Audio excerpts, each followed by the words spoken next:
গতকালকে জিএসটির council meeting হয়েছে দিল্লিতে এবং অনেক কিছু এখানে স্যারও দিয়েছে, যেগুলো কি বলবেন সেই সার্বিক জিএসটি মিটিংটা নিয়ে? না, অত্যন্ত আনন্দের বিষয়। আমরা মাননীয় প্রধানমন্ত্রীজি একটা ইঙ্গিত উনি দিয়েছিলেন এবারের 15ই আগস্টে ওনার যে ভাষণ লালকেল্লা থেকে, এবং সেটাই আমরা দেখলাম কালকে আমাদের মাননীয় অর্থমন্ত্রী সীতারামনজি ঘোষণা দিলেন।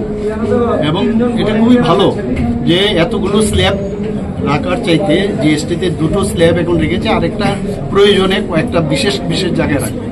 তো আমাদের জন্য খুবই ভালো যারা জিএসটি দেয় বা সাধারণ মানুষ, ব্যবসায়ী থেকে আরম্ভ করে সবাই। তো জিএসটি থেকে যেহেতু খুব সিম্পল হয়েছে জিএসটির ব্যবস্থাটা হয়েছে, আমি মাননীয় প্রধানমন্ত্রীজিকে ধন্যবাদ দিতে চাই। মাননীয় আমাদের অর্থমন্ত্রী যে সীতারামনজিকেও ধন্যবাদ দিতে চাই যে মানে যেভাবে রিফর্ম করছে, একের পর এক রিফর্ম, আমাদের is of business, is of doing, is of thinking, is of everything. তো সত্যি মানে আমি এর জন্য এই ভাষায় প্রকাশ করতে পারবো না কতটুকু খুশি।